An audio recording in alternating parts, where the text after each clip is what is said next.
తెలంగాణ రాష్ట్రంలో ఉన్న పేద ప్రజలందరూ కూడా సన్నబియ్యంతో అన్నం తినాలన్న ఉద్దేశంతో రాష్ట్ర ప్రభుత్వం ఉగాది రోజు నాడు సన్నబియ్య కార్యక్రమాన్ని ప్రారంభించింది. సూర్యాపేట జిల్లా హుజూర్నగర్ సభలో కూడా ముఖ్యమంత్రి రేవంత్ రెడ్డి ఈ కార్యక్రమాన్ని లాంఛనంగా ప్రారంభించారు. కుండా జిల్లా కేంద్రంలో ఉన్నటువంటి రేషన్ షాప్లో కూడా ఈ రోజు నుంచి కూడా సన్నబియ్యం కార్యక్రమం కూడా రేషన్ డీలర్లు ప్రారంభించిన పరిస్థితి ఉంది. మొత్తం కూడా సన్నబియ్యం తీసుకోవడానికి పేద ప్రజలు రేషన్ కార్డు ఉన్న వారందరూ కూడా రేషన్ షాప్ వద్ద కూడా క్యూ కట్టినట్టు పరిస్థితి కనపడుతుంది. మనం విజువల్లో కూడా చూస్తున్నాం. మొత్తం కూడా వీరందరూ కూడా రేషన్ బియ్యం తీసుకోవడానికి వచ్చినటువంటి పరిస్థితి కనపడుతుంది. చూస్తున్నాం మొత్తం కూడా సన్న బియ్యం ఏదైతే తెలంగాణ రాష్ట్ర ప్రభుత్వం చెప్పిన విధంగా కూడా పేదలందరూ కూడా సన్న బియ్యం ముయ్యాలన్న ఉద్దేశంతో ఈ కార్యక్రమాన్ని ప్రారంభించింది.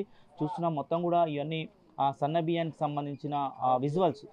చాలా సన్న బియ్యం చాలా క్వాలిటీగా ఉన్న పరిస్థితి కూడా కనపడుతుంది. ఎక్కడ కూడా నూక లేకుండా కూడా చాలా వరకు మంచిగా ఉన్న పరిస్థితి కనపడుతుంది. చాలా వరకు కూడా ఎవరైతే రేషన్ తీసుకున్న వాళ్ళు మాత్రము ఆనందం వ్యక్తం చేస్తున్న పరిస్థితి కనపడుతుంది. మొన్న జీ ఎడవెల్లి గ్రామంలో కూడా మంత్రి కోమటిరెడ్డి వెంకరెడ్డి కూడా ఇక్కడ ప్రారంభించారు. మంత్రి కూడా ఒకటి చెప్పారు, ఎవరైతే పేదలు పస్తులు ఉండొద్దు, సన్న బియ్యంతో అన్నం తినాలన్న ఉద్దేశంతో ప్రభుత్వం ఈ నిర్ణయం తీసుకుంది, ఎంత ఖర్చు అయినా భరిస్తామని కూడా చెప్తూ సన్న బియ్య కార్యక్రమం కూడా ప్రారంభించిన పరిస్థితి కనపడుతుంది. చూస్తున్నాం మనం దీనికి సంబంధించిన విజువల్స్ మొత్తం చూస్తున్నాం. దీనికి సంబంధించి రేషన్ కార్డు ఉన్న వారందరూ కూడా ఇక్కడికి రేషన్ డీలర్ దగ్గరికి వచ్చిన తర్వాత వాళ్ళకి సంబంధించిన తంబు వాళ్ళకి సంబంధించిన తంబు వేసిన తర్వాత వాళ్ళ కుటుంబ సభ్యులు ఎంతమంది ఉన్నారు, ఇంట్లో ఎంతమంది ఉన్నారో దానికి అక్కడ డేటా వస్తుంది. డేటా ప్రకారం కూడా వాళ్ళకు 6 కిలోల చొప్పున ఇంట్లో కుటుంబంలో ఎంతమంది ఉంటే అన్ని కిలోలు అక్కడ కౌంట్ అవుతుంది. ఆ కౌంట్ అయిన తర్వాత అక్కడ ప్రాసెస్ సక్సెస్ఫుల్ వస్తుంది. సక్సెస్ఫుల్ వచ్చిన తర్వాత కూడా వారికి ఆ బియ్యాన్ని కూడా రేషన్ డీలరు అందిస్తున్న పరిస్థితి. ప్రస్తుతం మనకు ఆ రేషన్ డీలర్ అందుబాటులో ఉన్నారు. సార్ అడిగిన మరిన్ని వాళ్ళు తెచ్చుకునే ప్రయత్నం చేద్దాం. సార్ మొత్తం కూడా తెలంగాణ రాష్ట్ర ప్రభుత్వం సన్న బియ్యం ప్రారంభించింది. ఎట్లా ఉంది సార్? ఎట్లా ప్రజల నుంచి ఎట్లా స్పందన వస్తుంది? ప్రజలు చాలా సంతోషంగా ఫీల్ అవుతారు. మొత్తం ఎన్ని కార్డులు ఉన్నాయి సార్ మీకు? నా కార్డు 780 కార్డ్స్ ఉన్నాయి. ఎప్పటి వరకు మీరు రేషన్ పంపిణీ చేస్తుంటారు? 20 వరకు ఉంటుంది మినిమం.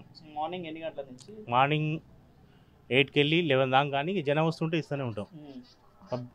సాయంత్రం మళ్ళీ నైట్ 8 దాకా, సాయంత్రం ఈవినింగ్ 4కి వెళ్ళి.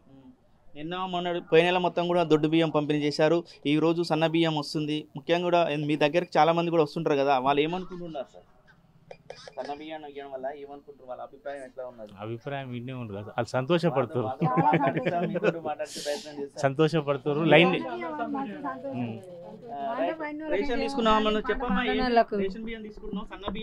సన్న బియ్యం వచ్చినాయి సార్. సన్న బియ్యం వచ్చినాయి, చాలా సంతోషంగా ఉంది. 6 కిలోలు ఒక్కదాన్ని. చాలా సంతోషంగా ఉంది. ఏంటంటే పంట పడిన వాళ్ళకైతేనేమో జర దిగులు ఉంటుంది, ఏం పండిన వాళ్ళకు చాలా సంతోషం. రావాలని కోరుకుంటున్నాం. చాలా సంతోషంగా ఉన్నామని కూడా రేషన్ కార్డుదారులు కూడా చెప్తున్న పరిస్థితి. మరి కొంతమంది ఏం పేరు? శేఖర్ నా పేరు. వచ్చిన పొద్దుగాలనే వచ్చిన, మంచిగా అనిపిస్తుంది. ఇస్తే మంచిగా ఉన్నాయి బియ్యం. ఓకే, దొడ్డు బియ్యం తీసుకున్నా. మా సీనన్న గారు మంచిగా ఇస్తాడు మాకు రేషన్ షాప్లో. ఇంత షాప్ పొద్దుగాల 8 గంటలకే తీస్తాడు, 10-12 దాకా బంద్ చేయడు. జనాలను బట్టి ఇచ్చేస్తాడు మా సీనన్న. అట్లే ఉంటుంది. మంచిగా ఉన్నాయన్నా, చూస్తున్నాం బియ్యం ఇప్పుడు మంచిగా ఉన్నాయి. చాలా మంచిగా అనిపిస్తుంది. సంతోషంగా ఉంది. తెలంగాణ గవర్నమెంట్లో తెలంగాణ ఒడ్లు పండించినాం అన్నారు, కానీ ఎన్నడూ సన్న బియ్యం వేయలేదు. దొడ్డు బియ్యం ఇచ్చారు. దొడ్డు బియ్యం అమ్ముకొని సన్న బియ్యం కొనుక్కొని తినేది. ఖర్చు ఎక్కువ అయ్యేది సన్న బియ్యానికి. దొడ్డు బియ్యానికి మిల్లర్లు తక్కువ రేటు పెట్టి కొని రీసైకిల్ చేసి అమ్ముకునేది. ఇప్పుడు ఆ బాధ తప్పింది. మధ్యతరగతి కుటుంబాలు మాలాంటి పేదవాళ్ళు ఇప్పుడు సన్న బియ్యం ఇస్తున్నారు. ఖర్చు కూడా చాలా తక్కువ అవుతుంది. సన్న బియ్యం తింటాం. చాలా సంతోషంగా ఉంది. తెలంగాణ గవర్నమెంట్కు కృతజ్ఞతలు తెలుపుతున్నాం. కాంగ్రెస్ గవర్నమెంట్కి, రేవంత్ రెడ్డి గారికి. ఈ గవర్నమెంట్ చేస్తున్నటువంటి ఈ సన్నబియ్య పథకం చాలా బాగుంది. మాలాంటి ఆటో నడుపుకొని జీవించే వాళ్ళకి, పేదవాళ్ళకి 24 కేజీలు వస్తాయి మాకు. పేదవాళ్ళకి ఇంతకుముందు దొడ్డు బియ్యం తీసుకొని అది తినేది కాదు. ఇక దేనికో దానికి పిండికో దానికో దీనికో పిండి వంటలకు ఉపయోగించేది. ఈ మేము తింటాం. వరకు సంతోషంగా ఉంది. చాలా సన్న బియ్యం రావడం చాలా బాగుందని కూడా చెప్తున్న పరిస్థితి. మహిళలు ఉన్నారు, మొత్తం కూడా క్యూ కట్టిన పరిస్థితి ఉంది. బాగా అభిప్రాయం కూడా తీసుకునే ప్రయత్నం చేద్దాం. మేడం చెప్పండి, ఎక్కడి నుంచి వచ్చారు మేడం? మరి ఇక్కడ అండి పెద్ద బండ ఆంజనేయ స్వామి గుడి దగ్గర సన్న బియ్యం పంపిణీ చేస్తున్నారు. సన్న బియ్యం తీసుకోవాలంటే మంచిగా ఉంది. ఎందుకంటే మామూలుగా అందరు దొడ్డు బియ్యం తిని పిల్లలు స్కూల్లో పోయేటోళ్ళు ఒక్కొక్కసారి కొంచెం ఇబ్బంది పడతారు కదా. ఈ రకంగా మాకైతే మేలు చేసినట్టే.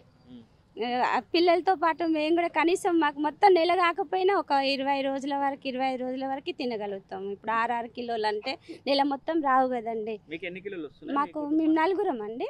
మాకు ఇప్పుడు 24 కిలోలు వస్తాయి. 6 నాలుగు 24 కిలోలు. సరిపోతాయా ఒక నెలకి? ఇంకా సరిపోకపోతే ఏం చేస్తాం సార్, వేరే మళ్ళీ రూట్ చూసుకుంటాం అంతే. దొడ్డు ఇంకా అన్నీ అయితే ఉంటాయి కదా, మొత్తం దీని మీదనే అయితే కాదు కదా. పేదలకు సన్న బియ్యం పంపిణీ చేస్తుంది రాష్ట్ర ప్రభుత్వం. రాష్ట్ర ప్రభుత్వానికి ఏం చెప్పదలుచుకున్నారు? కృతజ్ఞతలు చెప్తాం సార్. ఇంకా మంచి, ఇంకా మాకు ఈ బియ్యం కాకుండా ఇంకా వేరే ఏమైనా కందిపప్పు, నూనె అలాంటివి కూడా కొంచెం తక్కువ ధరకి ఇస్తే బాగుంటుంది. ఇప్పుడు మేము బయట 130, 170 రూపాయలకు కూడా తెచ్చుకుంటున్నాం. ఇక్కడ 100కో 80కో అప్పుడు సబ్సిడీ మీద ఇచ్చారు కదా. అట్లనే కందిపప్పు, కొంచెం పంచదార, నూనె ఇలాంటివి ఇచ్చిరనుకో చాలా అంటే చాలా వరకు మాకు మేలు చేసిన వాళ్ళు అవుతారు గవర్నమెంట్. అంతే అంటే అంతే. మాకు కూడా 4 రౌండ్ సార్. మాకు కూడా సన్న బియ్యం వస్తున్నాయి అంటే అందరికి సంతోషమే కదండి. ఎట్లయినా కానీ అందరికీ కొనుక్కొని తినాలంటే తినలేరు కదా. ఈ బియ్యం కొనడం, ఈ బియ్యం రావడం వల్ల చాలా ఇబ్బంది కాకుండా తినగలుగుతారు, సంతోషపడతారు ఎవరైనా కానీ. దేనికైనా కానీ ఆలోచించకుండా పైసలు పెట్టి కొనాలంటే ఇబ్బంది కదా సార్. చాలా సంతోషంగా ఉందండి అంతే. ఇక ఏవైనా ఇచ్చేవి ఉంటే కరెక్ట్ ఇవ్వండి, ఇస్తే మాకు కూడా ఏం ఇబ్బంది కలగదు. చాలా సంతోషం వీటికైతే మాకు. ఓకే అండి. రైట్, మొత్తంగా కూడా ఎవరైతే రేషన్ కార్డుదారులు చాలా సంతోషం వ్యక్తం చేస్తున్న పరిస్థితి కూడా కనపడుతుంది. మొత్తం కూడా ఎన్ని రోజుల వరకు దొడ్డు బియ్య కార్యక్రమం నిర్వహించారు. ఇప్పటి నుంచి సన్న బియ్యం రావడం కూడా చాలా సంతోషంగా ఉంది. మా పిల్లలు తినడానికి కూడా సంతోషంగా ఉందని కూడా చెప్తున్నారు. మొత్తం కూడా రాష్ట్ర ప్రభుత్వానికి మేము కృతజ్ఞతలు తెలుపుతున్నామని కూడా చెప్తున్నారు. మొత్తం ఇదే కాకుండా కూడా అదేవిధంగా కందిపప్పు, చక్కెర, గోధుమలు కూడా సబ్సిడీ ధరలో కూడా తెలంగాణ రాష్ట్ర ప్రభుత్వం ఇస్తే బాగుంటుందని కూడా రాష్ట్ర ప్రభుత్వానికి సూచన చేస్తున్నటువంటి పరిస్థితి కనపడుతుంది. మొత్తం ఏదైతే షాప్ దగ్గర మొత్తం ఉదయం నుంచి కూడా రేషన్ తీసుకోవడానికి మాత్రం క్యూ కట్టినటువంటి పరిస్థితి కనపడుతుంది. మొత్తం కూడా 15 రోజుల వరకు కూడా ఈ కార్యక్రమం 1వ తారీఖు నుంచి బహుశా 15వ తారీఖు వరకు కూడా ఇస్తామని కూడా రేషన్ డీలర్లు చెప్తున్నటువంటి పరిస్థితి. ఒకవేళ ఎవరన్నా వేరే దగ్గర అంటే 1 నేషన్ 1 రేషన్ ఉన్న క్రమంలో కూడా వేరే ఆ జిల్లాలో ఉన్నవారు కూడా ఇక్కడికి వచ్చి కూడా రేషన్ తీసుకునే సదుపాయం ఉందని కూడా రాష్ట్ర ప్రభుత్వం చెప్పినట్టు పరిస్థితి. కలెక్టర్ ఒకటే చెప్తున్నారు, మొత్తం కూడా ఎక్కడ ఇబ్బంది లేకుండా కూడా మేము రేషన్ షాపులకు సరిపోయిన బియ్యాన్ని కూడా అందుబాటులో ఉంచామని కూడా కలెక్టర్ అధికారులు కూడా చెప్తున్న పరిస్థితి కనపడుతుంది. ఇప్పటికి మాత్రం ఆ రేషన్ కార్డుదారులు మాత్రం చాలా సంతోషంగా సన్న బియ్యం పంపిణీ చేసేందుకు చాలా సంతోషంగా ఉందని కూడా ప్రభుత్వానికి కృతజ్ఞతలు చెప్తున్నామని కూడా చెప్తున్న పరిస్థితి కనపడుతుంది. వీడియో జర్నలిస్ట్ కృష్ణతో అచ్యుత్, RTV, నల్గొండ. మరిన్ని వీడియోస్ కోసం ఛానల్ ని సబ్స్క్రైబ్ చేయండి. లేటెస్ట్ అప్డేట్స్ కోసం వాట్సాప్ ఛానల్ ని ఫాలో అవ్వండి. ఆ లింక్ డిస్క్రిప్షన్ లో ఉంది.